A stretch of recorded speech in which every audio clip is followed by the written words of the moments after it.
ವಿಶ್ವಗುರು ಜಗದ್ಗುರು ಜಗತ್ತಿನ ಮೂರನೇ ಕಣ್ಣಾದ ಭಕ್ತಿ ಭಂಡಾರ ಶ್ರೀ ಗುರು ಬಸವಣ್ಣನವರನ್ನು ನನ್ನ ಮನ ಮಂದಿರದಲ್ಲಿ ನೆನೆಯುತ್ತಾ ಹಾಗೂ ಗ್ರಾಮ ದೇವತೆ ಆದಂಥ ಶ್ರೀ ವೀರಭದ್ರ ಸ್ವಾಮಿಯನ್ನು ನಮ್ಮ ಮನ ಮಂದಿರದಲ್ಲಿ ನೆನೆಯುತ್ತಾ ಈ ವೇದಿಕೆ ಮೇಲೆ ಆಸೀನರಾಗಿರುವ ಎಲ್ಲ ಗುರು ವೃಂದದವರ ಪಾದಗಳಿಗೆ ನಮಸ್ಕರಿಸುತ್ತಾ ಅದೇ ರೀತಿ ಎಲ್ಲ ವಿದ್ಯಾರ್ಥಿ ಮಿತ್ರರಿಗೂ ನನ್ನ ಹೃತ್ಪೂರ್ವಕ ಪ್ರಣಾಮಗಳು.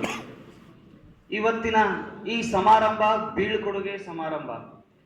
ಫೈನಲ್ ಇಯರ್ ಅಂತಿಮ ವರ್ಷದ ವಿದ್ಯಾರ್ಥಿಗಳು ಹಾಗೂ ನಮ್ಮ ಸಹಪಾಠಿಗಳು, ಮೂವರು ಸಹಪಾಠಿಗಳು ನಮ್ಮ ಕಾಲೇಜನ್ನು ಬಿಟ್ಟು ಹೋಗ್ತಾ ಇದ್ದಾರೆ. ಬೀಳ್ಕೊಡುಗೆ ಸಮಾರಂಭ. ಸೊ ಇವತ್ತಿನ ದಿನ ನಾನು ಜಾಸ್ತಿ ಮಾತಾಡ್ಲಿಕ್ಕೆ ಇಷ್ಟಪಡಲ್ಲ, ಯಾಕಂದ್ರೆ ಈಗ ಆಲ್ರೆಡಿ ತುಂಬ ಜನ ಮಾತಾಡಿದ್ದಾರೆ. ಕೇವಲ ಎರಡೇ message specially for final year students. ಒಂದೆರಡು ಚಿಕ್ಕ ಕಥೆಗಳು ಹೇಳ್ತೀನಿ ಕೇಳ್ರಿ, ಫಾರ್ ಯುವರ್ ಫ್ಯೂಚರ್. ಮೊಟ್ಟ ಮೊದಲನೇದಾಗಿ ಈ ಡಿಗ್ರಿ ಲೆವೆಲಲ್ಲಿ ಹುಡುಗರು ಎಲ್ಲಿ ಎಡವುತ್ತೀರಾ? ಮೊಟ್ಟ ಮೊದಲನೇದಾಗಿ ನಿಮ್ಮ ಫ್ರೆಂಡ್ಶಿಪ್. ಈ ಫ್ರೆಂಡ್ ಅನ್ನೋನ್ ಹೆಂಗಿರ್ಬೇಕಂದ್ರೆ ನಿಮ್ಮನ್ನು ಹಿಡ್ಕೊಂಡು ಮುಂದೆ ಹೋಗೋನಿರ್ಬೇಕು, ನಿಮ್ಗೆ ಕಾಲು ಜಗ್ಗೋನ್ ಇರಬಾರ್ದು. ಉದಾಹರಣೆಗೆ ಒಂದು ಮಾತು ಹೇಳ್ತೀನಿ ಕೇಳಿ. ಒಂದು ಕಪ್ಪೆ ಮತ್ತು ಒಂದು ಇಲಿ ಎರಡು ತುಂಬ ಬೆಸ್ಟ್ ಫ್ರೆಂಡ್ಸು. ಒಂದಕ್ಕೆ ಬಿಟ್ಟು ಒಂದಿರಲ್ಲ. ಒಂದಿನ ಏನಾಗುತ್ತೆ, ನಿನಗೆ ಬಿಟ್ಟು ನಾನು ಹೋಗ್ಬಾರ್ದು, ನನಗೆ ಬಿಟ್ಟು ನೀನು ಹೋಗ್ಬಾರ್ದು ಅಂತ ಒಂದಿಷ್ಟು ಉದ್ದ ಹಗ್ಗ ತೊಗೊಂಡು ಎರಡು ಕಾಲಿ ಟೈಅಪ್ ಮಾಡ್ಕೊಳ್ಳುತ್ತೆ. ಎರಡು ಕೊಟ್ಕೊಳ್ಳೋದಿನೇನು ಒಂದಿನ ಓಡಾಡ್ತಿತ್ತು, ಮುಂದೆ ಒಂದು ಸ್ವಲ್ಪ ನೀರು ಕೆರೆ ಥರ. ಅದರಲ್ಲಿ ಕಪ್ಪೆ ಒಂದು ಹುಳುವಿಗೆ ನೋಡ್ತು. ಇನ್ನೇನು ಕಪ್ಪೆ ಹುಳುವಿಗೆ ನೋಡಿದ್ರೆ ವಾಹ್ ಒಡೆ ಬ್ರೇಕ್ಫಾಸ್ಟ್ ಅಂತ ಜಂಪ್ ಹೊಡೆದ್ಬಿಡ್ತು. ಅದು ಜಂಪ್ ಹೊಡೆದಿದ್ರೆ ತಡ ಅದ್ರ ಹಿಂದೆ ಇಲಿನೂ ನೀರಲ್ಲಿ ಹೋಗ್ಬಿಡ್ತು. ಇಲಿ ನೀರಲ್ಲಿ ಹೋದ್ರೆ ಗತಿ ಏನಾಗುತ್ತೆ? ಇಲಿ ನೀರು ಕುಡಿದು ಸತ್ತೋಗ್ಬಿಡ್ತು. ಸತ್ತು ನೀರಲ್ಲಿ ಮೇಲ್ ತೇಲ್ತಿತ್ತು, ಮೇಲಿಂದ ಒಂದು ಹದ್ದು ಓಡಾಡ್ತಿತ್ತು. ವಾವ್ ಒಡೆ ಬ್ರೇಕ್ಫಾಸ್ಟ್. ಅದು ಇಲಿ ನೆತ್ಕೊಂಡು ಮೇಲ್ ಹೋಗ್ಬಿಡ್ತು. ಇದ್ರ ಸಾರಾಂಶ ಗೊತ್ತಾಯ್ತಾ ನಿಮಗೆ? ಕಪ್ಪೆ ಇಲಿ ಜೊತೆ ಫ್ರೆಂಡ್ಶಿಪ್ ಮಾಡಿದ್ರೆ ಕಪ್ಪೆನೂ ಇರಲ್ಲ, ಇಲಿನೂ ಇರಲ್ಲ. ನೀವು ನಿಮ್ಮ ಜೀವನದಲ್ಲಿ ಇನ್ನು ಮುಂದೆ, ನೀವು ಈಗ ಅಂತಿಮ ವರ್ಷ ಡಿಪ್ಲೊಮಾ, ನಾಟ್ ಇವರ್ ಅಂತಿಮ ವರ್ಷ ಇಂಜಿನಿಯರಿಂಗ್ ಓದ್ತಾ ಇಲ್ಲ, ನೀವು ಡಿಪ್ಲೊಮಾ ಓದ್ತಾ ಇದ್ದೀರಾ. ಇನ್ನು ಮುಂದೆ ನೀವು ಜಾಬ್ ಮಾಡೋ ಟೈಮಲ್ಲಾಗಲಿ ಅಥವಾ ಇಂಜಿನಿಯರಿಂಗ್ ಮಾಡೋ ಟೈಮಾಗಲಿ ಮೊಟ್ಟ ಮೊದಲನೇದಾಗಿ ನಿಮ್ಮ ಗೆಳೆಯರನ್ನ ಚೆನ್ನಾಗಿ ಹುಡುಕೊಳ್ಳಿ. ನೀವು ನೋಡ್ಬೋದು, ಈಗ ಒಂದು ರೂಮಲ್ಲಿದ್ದರೆ 3 ಜನ ಓದ್ತಾ ಇದ್ರೆ ಒಬ್ಬ ಫ್ರೀ ಇರ್ತಾನೆ.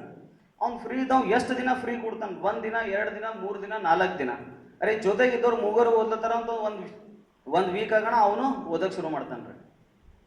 ಅದೇ 3 ಖಾಲಿ ಕುಂತು ಒಬ್ಬ ಓದ್ಲತ್ತೀನೋ ಅಂದ್ರೆ ಒಂದು ಗಂಟೆದಾಗ ಇದರ ಸಾರಾಂಶ ಇಷ್ಟೇ, ಒಳ್ಳೆ ಗೆಳೆತನ ಮಾಡ್ರಿ. ಮತ್ತೆ ಇನ್ನೊಂದು ಚಿಕ್ಕ ಕತೆ, ಸ್ಟಾರ್ ಫಿಶ್ ಅಂತ ಕೇಳಿದ್ದೀರಾ? ಸಮುದ್ರದಿಂದ ಒಂದ್ಸತಿ ಬಹಳ ದೊಡ್ಡ ಅಲೆ ಬಂದು ಎಲ್ಲಾ ಸ್ಟಾರ್ ಫಿಶ್ಗಳು ಕೊನೆಯಲ್ಲಿ ಬಂದಿದ್ದು, ಲಾಸ್ಟಿಗೆ ಬಂದ್ಬಿಟ್ವು. ಒಂದು ಚಿಕ್ಕ ಹುಡುಗ ಹೋಗಿ ಒಂದೊಂದು ಸ್ಟಾರ್ ಫಿಶ್ ತಗೊಂಡು ನೀರಲ್ಲಿ ಎಸಿತಾ ಇದ್ದ. ಯಾರೋ ಒಬ್ರು ಬಂದು ಕೇಳ್ತಾರೆ, ಏನ್ ಮಾಡ್ತಿದ್ಯಪ್ಪ ಅಂತ. ಸರ್, ನಾನು ಸ್ಟಾರ್ ಫಿಶ್ಗಳನ್ನೆಲ್ಲ ತಗೊಂಡು ನೀರಲ್ಲಿ ಎಸಿತಿದ್ದೀನಿ. ಅಲ್ಲ ಕಣೋ, ಸಾವಿರಾರು ಸ್ಟಾರ್ ಫಿಶ್ ಇದೆ, ಎಷ್ಟಂತ ಎಸಿತೀಯ? ಇಲ್ಲಿ ನೀನು ಏನು ಡಿಫ್ರೆನ್ಸ್ ಮಾಡ್ದಂಗೆ ಆಗಲ್ಲ ಕಣೋ, ಸುಮ್ಮನೆ ಮನೆಗೆ ಹೋಗು ಅಂತ. ಆವಾಗ ಹುಡುಗ ಹೇಳ್ತಾನೆ, ಒಂದು ಸ್ಟಾರ್ ಫಿಶ್ ಕೈಯಲ್ಲಿ ಹಿಡ್ಕೊಂಡು ಹೇಳ್ತಾನೆ, ಈ ಸ್ಟಾರ್ ಫಿಶ್ ಅನ್ನ ನೀರಾಗಿ ಎಸೆದ್ಬಿಟ್ಟು, ಸರ್ ನಾನು ಸಾವಿರಾರು ಸ್ಟಾರ್ ಫಿಶಿಗೆ ಚೇಂಜ್ ಮಾಡಕ್ ಆಗ್ಲಿಲ್ಲ ಅಂದ್ರೆ ಒಂದು ಸ್ಟಾರ್ ಫಿಶಿಗೆ ನಾನು ಚೇಂಜ್ ಮಾಡಿದೆ.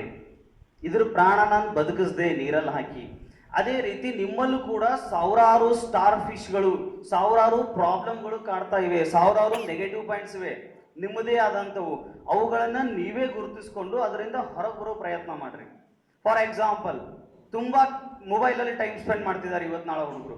ಅದರಿಂದ ನೀವು ಹೊರಗೆ ಬರಬೇಕು. ಇವು just like A star fishes. ನೂರಾರು ಸ್ಟಾರ್ ಫಿಶಸ್ ನಿಮ್ಮಲ್ಲಿ ಇವೆ.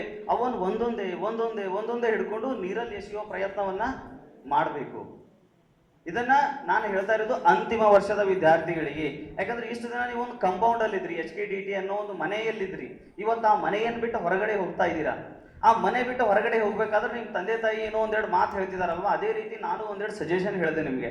ಇದನ್ನ ನೀವು ಮುಂದೆ ಈ ನಮ್ಮ ಮನೆಯನ್ನು ಬಿಟ್ಟು ಹೊರಗಡೆ ಹೋದಾಗ ಇದನ್ನ ಫಾಲೋ ಮಾಡ್ರಿ. ಇದು 2 ರೂಲ್ಸ್ ನೀವು ಫಾಲೋ ಮಾಡಿದ್ರೆ ಸಾಕು ಲೈಫಲ್ಲಿ.